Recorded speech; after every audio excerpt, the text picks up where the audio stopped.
Coming up on the Q30 Newscast, President Donald Trump signed an executive order aiming to shutter the Department of Education. See how it could affect Quinnipiac. April is Autism Awareness Month. See how the QU community is honoring it. And QTHON was this past weekend. Learn about how the event went and how much was fundraised.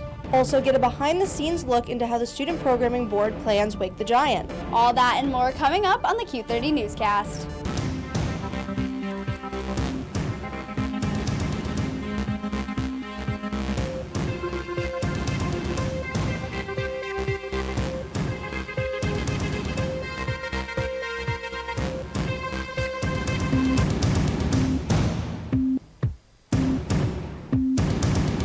Good evening and welcome to the Q30 Newscast. I'm Miranda Patorti, joined alongside Ava Heaton. We have a lot of news to get through this week, so let's get right into it. This past weekend, QTHON held its annual dance marathon, hoping to raise as much money as possible for Connecticut Children's. We're joined by Jack Bergman on what to expect from his story later in the show. Jack, what do you have for us? Thanks, Miranda and Ava. Last Saturday, Quinnipiac's 14th annual QTHON event was held right here in the Recreation and Wellness Center.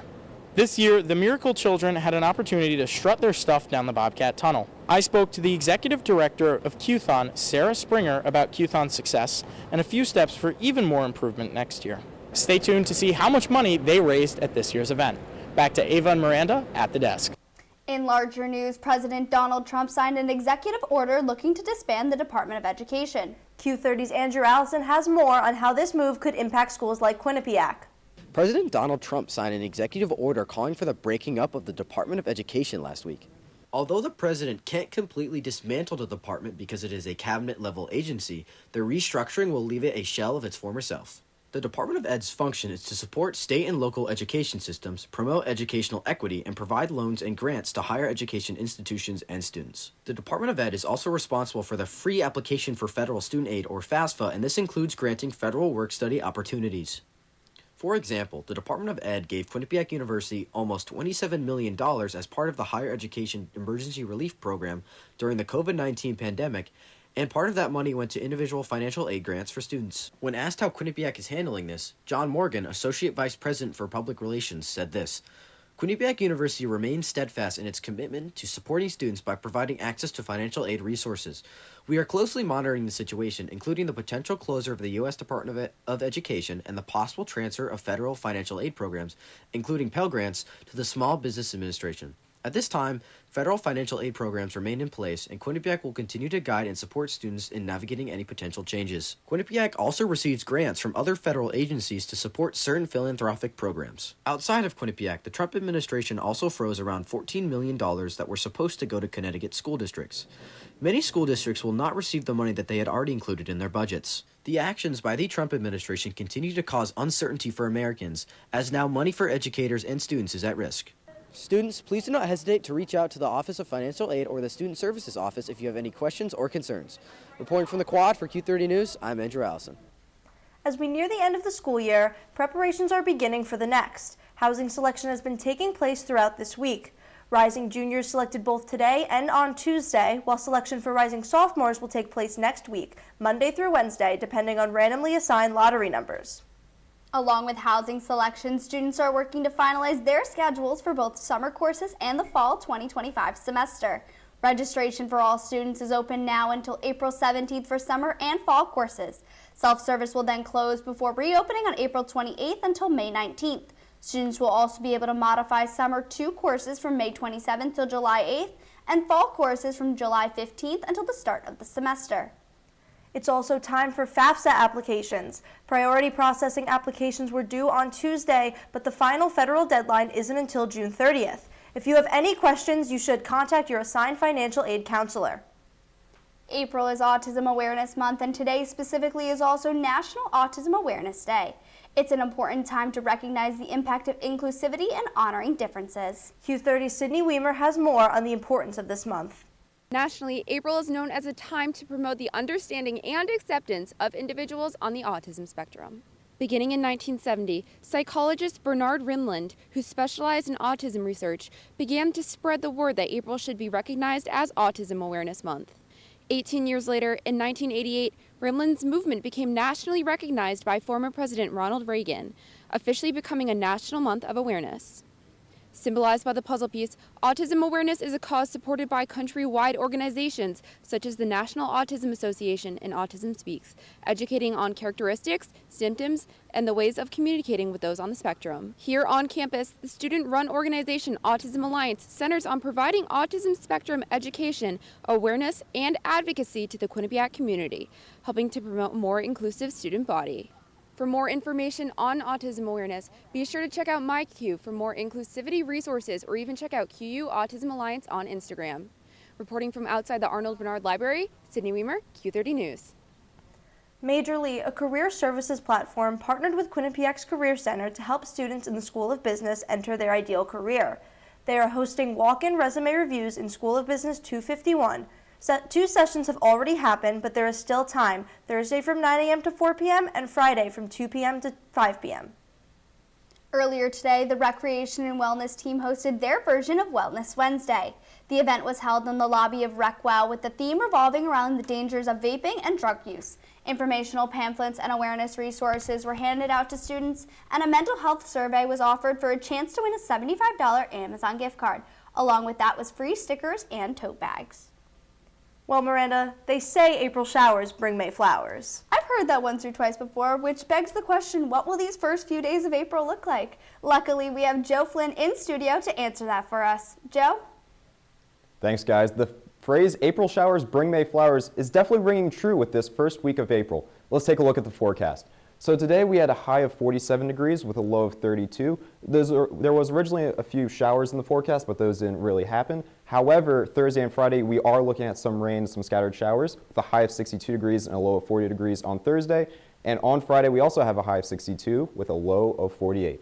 That's all I have for right now. I'll have your full 7-day forecast later, but first we must take a commercial break. Stick with us. All right, look at you taking the stairs.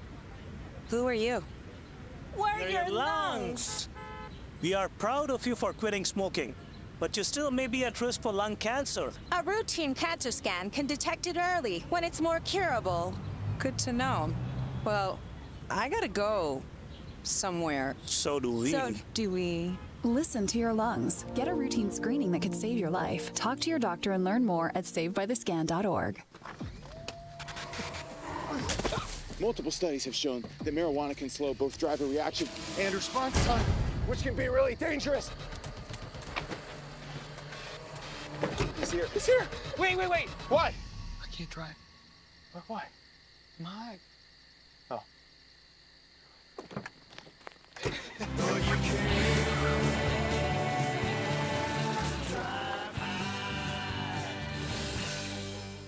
Do you enjoy debating Quinnipiac sports? That's all flash, no catch. She didn't net it in the back of the net. That's not even a goal. What are you doing pulling out Ryan? Brady, that's like a crossover with a missed layup. All right. Bobcat Breakdown is the place for you, with debate, analysis, and so much more. Mate Marinov. He is good, but oh man, is he bad. And that team is amazing. How do you not put Fairfield Women's College? Tune in to Bobcat Breakdown every Tuesday night at 9:30 p.m. on Q30TV.com/watch. Welcome back to the Q30 Newscast. There are many things to be proud of following this year's QTHON Dance Marathon, including the total money fundraised. Q30's Jack Bergman has more on the event. On March 29th, Quinnipiac hosted their 14th annual QTHON event in the Recreation and Wellness Center.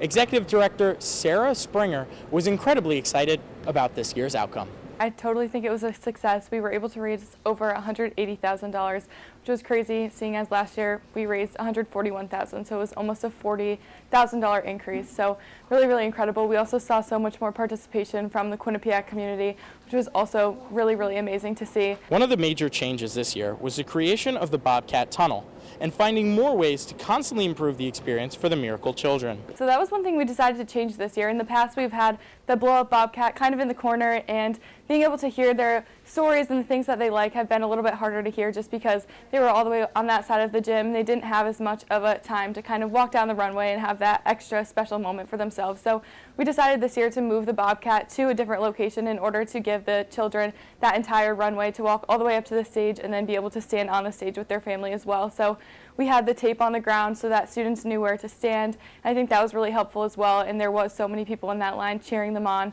We also had the Teletubbies come this year, which I think was also really fun fun for the kids and also kind of added an extra special energy to the line as well. QTHON was very grateful for this year's success, and we're happy with the amount of engagement from the male community as well. Yeah, we definitely want to keep some of those same activities. Mr. Quinnipiac, that was the first time we had done the male pageant like that, and that was incredibly engaging. We had over $500 donated to those 3 individuals that performed on stage during that just 20-minute segment. So that's definitely something that we want to carry on, and we'd love to have more participation from our male students as well within that. So just seeing more student engagement as well and encouraging students to stay all day as they did this year is definitely something we want to see continue in the future. The QTHON staff never sleeps and is already preparing for next year's event. Reporting from the Recreation and Wellness Center for Q30 News, I'm Jack Bergman. There's a new campus spot to grab a bite to eat. Now available at the North Haven campus on Wednesdays only is New Haven Pizza Truck. The new dining option is offering a variety of specialty slices while keeping true to the style of traditional New Haven pizza by using their wood-fired brick oven to cook thin crusts. Next week, another critical conversation will be held. Sarah E. Harris, a lawyer on the Tribal Council of the Mohegan Tribe, will be speaking in the Mount Carmel Auditorium on Monday, April 7th at 11 a.m.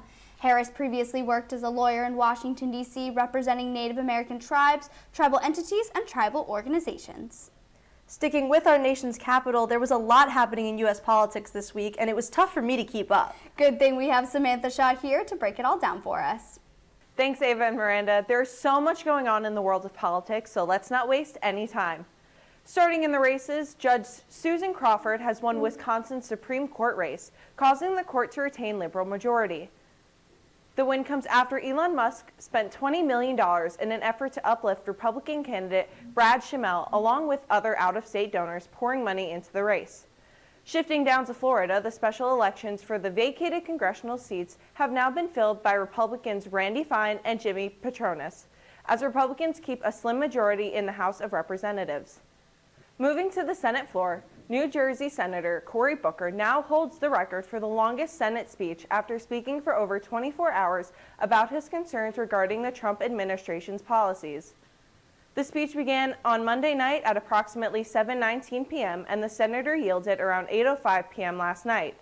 During the 25 hours, Booker read letters from constituents, quoted civil rights leaders, and even took questions from fellow Democrats, including Elizabeth Warren and Dick Durbin. Overall, Booker's topics of discussion focused on foreign relations and cuts to federal programs during his time in office. Finally landing in the White House, President Trump has signed an executive order to put a stop to ticket scalping. This took place on Monday night in the Oval Office with Kid Rock in attendance. The order requires the FTC to work along with the Attorney General to enforce these regulations and to utilize the Better Online Ticket Sales, or BOTS, to aid in the process. Furthermore, the executive order calls for price transparency to be able to identify unfair conduct in the markets. Fox News Digital reported that a White House official said that the president is, quote, committed to making arts and entertainment that enrich Americans' lives as accessible as possible, end quote. That's all I have for this week. Back to Ava and Miranda at the desk.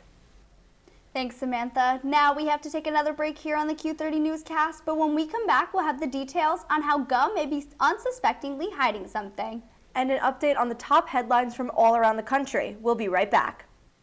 There are a lot of temptations facing young people today, like electronic cigarettes and skateboarding.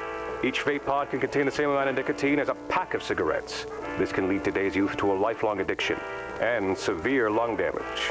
Recall and consider the facts before making a poor decision. The health class film guy isn't the best person to talk to your kid about vaping. Got a few minutes? You are. Start the conversation with your child about vaping today. No, I'm not gambling!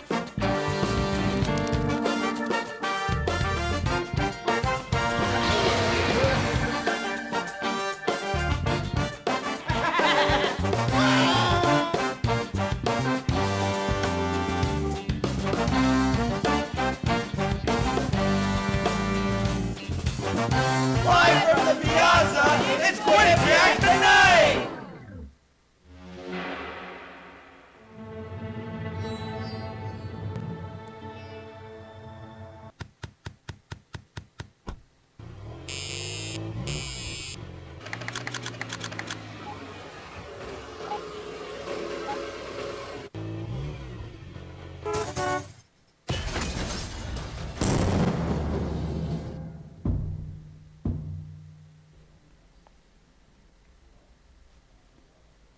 Thanks for sticking with us on the Q30 Newscast. If you're just joining us, I'm Ava Heaton, joined alongside Miranda Patorti. I guess there will be some April showers the next few days, but how long will this rain stick around? Joe Flynn is back in studio with the full 7-day forecast. Thanks, Ava and Miranda. As mentioned earlier, we are having our first few April showers this week, so make sure you keep your umbrella handy whenever you go out. So, as mentioned earlier, there's going to be a few showers on Thursday, and Friday, with a high of 62 and a low of 40 on Thursday, and a high of 62 and a low of 48 on Friday. Then continuing into the rest of the next few days, it's going to be more rain. On Saturday, it's going to be a high of 48 and a low of 41. Then on Sunday, it's going to be a high of 62 and a low of 43. Then on Monday, it's going to be a high of 54 and a low of 40. And then on Tuesday, a high of 51 and a low of 34. Then moving into the local area, in Stamford, it's going to be a high of 64 and a low of 55. Then moving right into New Haven, it's going to be a high of 60 and a low of 53. In Danbury, it's going to be a high of 68 with a low of 54. Then in Torrington, it's going to be a little bit chillier with a high of 36 and a low of 21 degrees. Then right in Hartford, it's going to be a high of 64 and a low of 53. Then in Norwich, it's going to be a high of 61 and a low of 53. And then in New London, it's going to be a high of 56 with a low of 51. There's going to be a few showers for the next week, so I think consider doing like reading a book or watching a nice movie. That's all I have for weather this week. Back to you guys at the desk. Thanks, Joe. Rain isn't the only thing that's everywhere. Unfortunately, so are microplastics, from the food and drinks that we consume to the way that they are manufactured.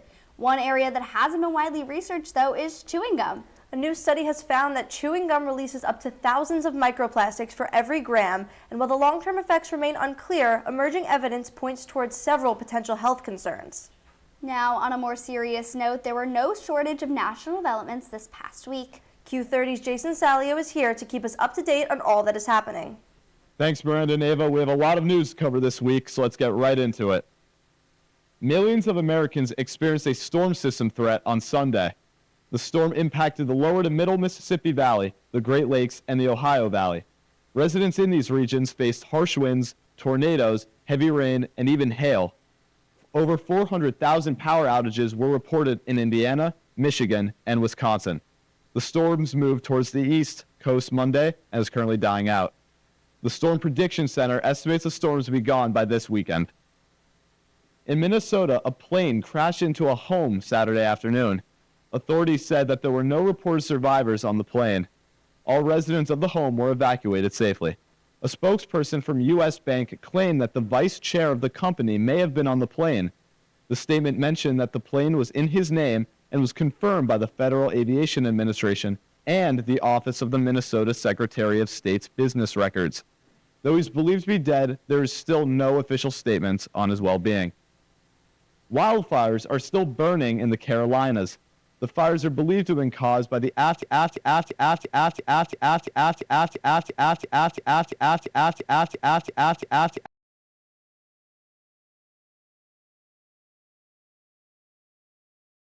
also facing a drought.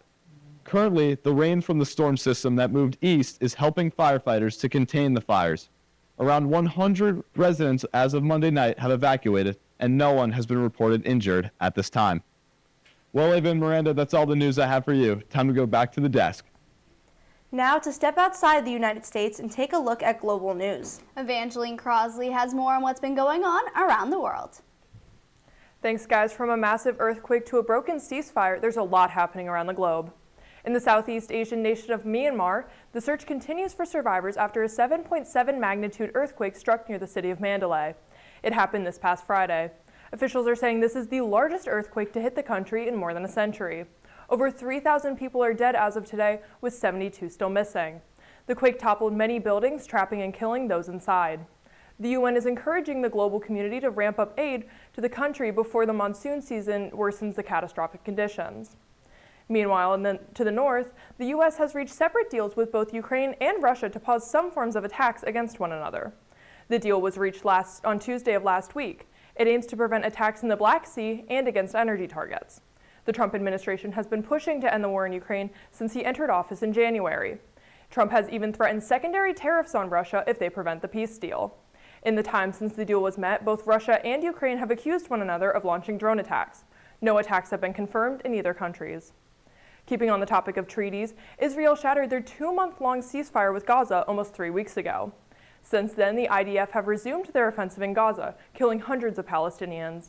An airstrike killed 10 people this past Sunday as Palestinians observed the first day of Oved al-Fitr. The IDF is now blocking humanitarian aid from entering the enclave. They warn that forces will maintain a permanent presence in Gaza until the release of the 24 Israeli hostages who are believed to still be alive. That is all the news that I have from around the world. I'll send it back to Ava and Miranda at the desk. Thanks, Evangeline. It's time for our last break of the night. Coming up, we'll have details on how the biggest on-campus concert is planned. And a story on a certain squishy fish. Don't go anywhere. Guys! We have to make a commercial for #that right now. What do we do? How long do we have? We've only had 2 months to do this. We could explain that it's a pop culture news show that covers everything from movies, music, and video games. Yeah, and we can also talk about how there's pre-recorded segments that vary from reviews to in-depth discussions. We should also mention that it broadcasts live every Monday at 7 p.m. on Q30TV.com/watch. I think that covers everything. Did you guys get that down? Have you ever helped a fellow veteran? Of course. Yes. Have you ever asked for help yourself? It's always tough, right? I always feel like I can solve my own problems, but eventually, you just can't deal with it on your own. And you start to question, maybe people would be better off without me. When you realize that you're not alone, once you take that first step, there's so much support.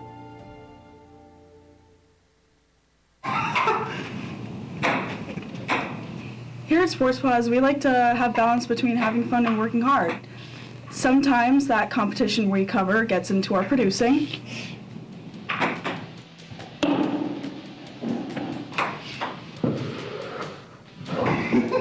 Tune in every Monday night at 9:30 at Q30TV.com/watch for all the news, highlights, and more. This is Sports Pause. On Monday, the Student Programming Board announced that Emily Chapa will be performing at Wake the Giant this year. Q30's Emily Katz has more on how they plan this major Quinnipiac event.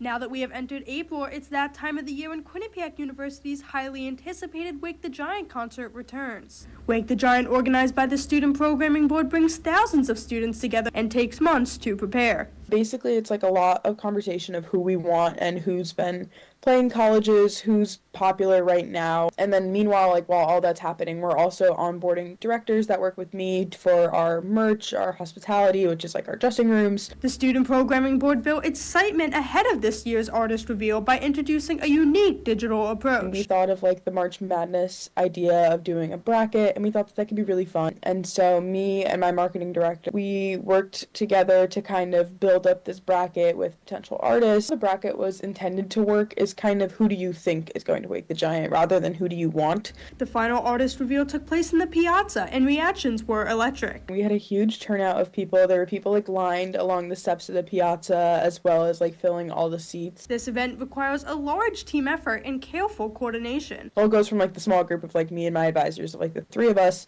to then the 10 to then the 20, and then day of and like that weekend we onboard around 60 more volunteers. All students can now look forward to an upcoming event to bring attention to the concert. We will be doing a tabling outside on the quad. We are going to have like a spin the wheel and raffle off tickets of floor seats, regular seats. As Wake the Giant approaches, it's clear that this event is more than just a concert. It's a celebration of campus culture and community.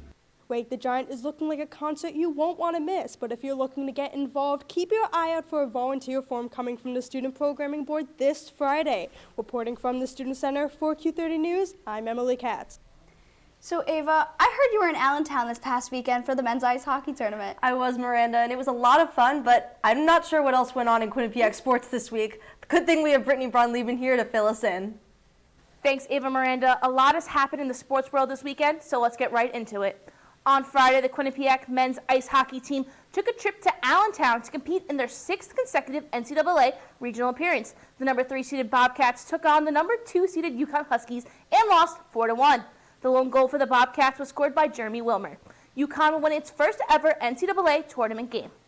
On Saturday, both the men's and women's lacrosse team played in the soccer and lacrosse stadium. The women's team lost to Sacred Heart University 14-11 after maintaining the lead for most of the game. On senior day, senior attack, Abby Wise scored her 100th point. Later, the men's teams lost the Iona Gales 12-8. Justin Roberts led the team with 2 goals, and the Bobcats moved to a 2-9 record with 3 games left in the season. This weekend, the baseball team had a home series against the Manhattan Jaspers. The Bobcats were able to take Game 1 on Friday, but lost Saturday and Sunday. On Friday, the Bobcats won 16-5. Sam Wright was named the winning pitcher of the game, and Griffin Siebel had the save. On Saturday, the Bobcats would lose 8-9, then 5-4 on Sunday. That's all I have for sports news. Back to you guys at the desk. It had to have been such a cool experience to be there in person. I mean, it's never good to see the Bobcats go down, but to do it with an in-state rival had to be a really fun game. It was a really exciting opportunity. I mean, hanging out with my beat staff in Allentown was a lot of fun, and we had just gotten to go to Lake Placid before that, so we really had a good stretch of a couple good trips together. It was a lot of fun. Yeah, I mean, at least it was a good game. It looked like a lot of fun to be there. I mean, UConn, their first NCAA tournament win, to see them go far, it's really exciting thing for, the state. Obviously, a little bit of a rivalry there. Would have loved to have Quinnipiac pull through on that one, but not much you can do there. It was definitely a lot of fun to see UConn win and get their first NCAA tournament, win. It was a big step for the program. But, Miranda, I think beauty's in the eye of the beholder. I'd have to agree with you on that one. I think New Zealand seems to agree with us too, as they named the world's ugliest animal their fish of the year, the blobfish. The animal that is also serving as the mascot for the Ugly Animal Preservation Society looks normal in deep sea conditions, but looks quite interesting when it reaches the surface due to the lack of pressure. The unique creature beat out the orange ruffy for the honor by nearly 300 votes. It seems to me that the blobfish's unconventional beauty was the deciding factor for its victory. Even though the orange ruffy lost, a spokesperson from the Environmental Law Initiative says he has, quote, no problem with the result, as it's bringing awareness to deep-sea ecosystems. You know what? Why not? I love that people rallied around it because it's not the prettiest thing in the world, and I think, we like to have fun. Everybody needs a little bit more joy and whimsy in their lives. Things can be sad at times. I think this is just another fun thing. I love that they even name a fish of the month, year. It's just so fun. I think it was a lot of fun, and I think it's representing well for the blobfish. I feel bad for it sometimes. It gets a bad rap, and honestly, I think it's kind of cute. Yeah. You wouldn't consider it your favorite sea animal, would you? No, I think my favorite sea creature would have to be a seahorse. Oh, okay. Yeah. Very cool. I think I gotta go a little bit on the bigger side. I love dolphins. It's always cool when you get to go to the beach, see them, It's really fun, but, it's a good time. I love that they named it that. I mean, maybe the United States should do something a little bit more fun like that. Well, you mentioned that the spokesperson said that they have no problem with the loss, and I have no problem with it either. But I do have a problem with the fact that we're all out of time tonight on the Q30 Newscast. So thank you to all of the producers and everyone working hard behind the scenes. Be sure to stay up to date by following Q30 News on X and Q30 Television on Instagram. For Ava Heaton, I'm Miranda Patorti. Have a good night, Bobcats.